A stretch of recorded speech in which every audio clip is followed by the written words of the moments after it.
The credit of Islam as being directing humanity for many centuries? 1. A civilizational renaissance, not just a religion. When Prophet Muhammad, peace be upon him, received the Quran in the 7th century, his message wasn't just about private devotion.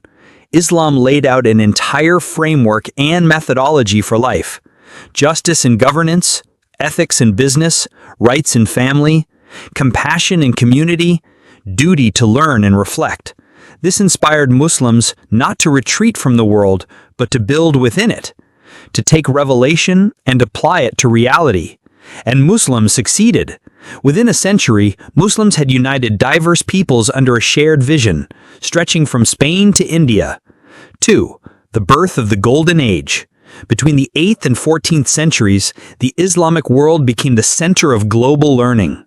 The House of Wisdom in Baghdad was the world's first true research institute, where Jews, Christians, Muslims, and others translated, debated, and advanced human knowledge.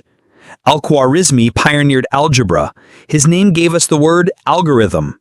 Ibn Sina wrote the Canon of Medicine, the standard medical text in Europe for 600 years.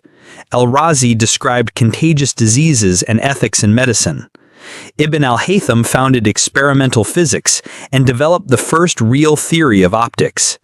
These weren't fringe thinkers. They were respected, state-supported scholars working within a civilization driven by faith and reason. Islam didn't fight science, it funded it. Islam didn't silence inquiry, it sparked it. 3. Architecture, art, and urban design. Islamic civilization wasn't only brilliant with ideas, it was visually stunning. The Alhambra in Spain, the Blue Mosque in Istanbul, the geometric complexity of tile work, arabesque designs, and calligraphy, all reflect the Islamic idea that beauty is part of devotion.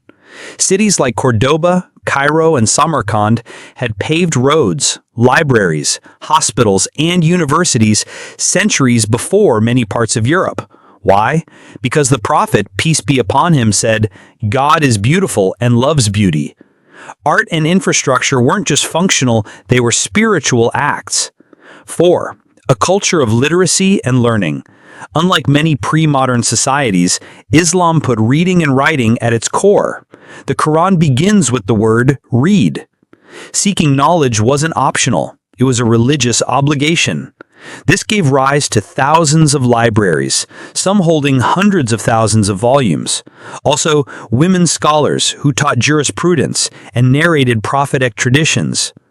During the control of Muslims all over the world, inside the Muslim nation, multilingual thinkers who studied Aristotle in Greek, wrote commentary in Arabic, and debated in Persian. This was a wide learning society, centuries before widespread printing. 5. Religious tolerance. For a civilization that spanned continents, diversity was a given.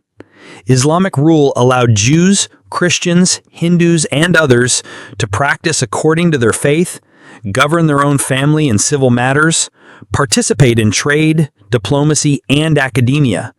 In Muslim Spain, Jewish thinkers like Maimonides wrote in Arabic and served in Muslim courts. In the Ottoman Empire, Orthodox Christians were protected under the millet system. Islamic civilization didn't demand cultural erasure. 6. Why it matters today. In the modern imagination, Islam is too often portrayed as a relic of the past, or worse, a something against progress. But Islam's history tells another story.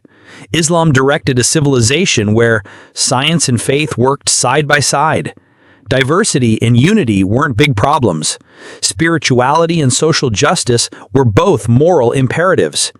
In a fragmented world today, the people who are struggling with identity, ethics, and values, they find what they are looking for in this Islamic legacy offers.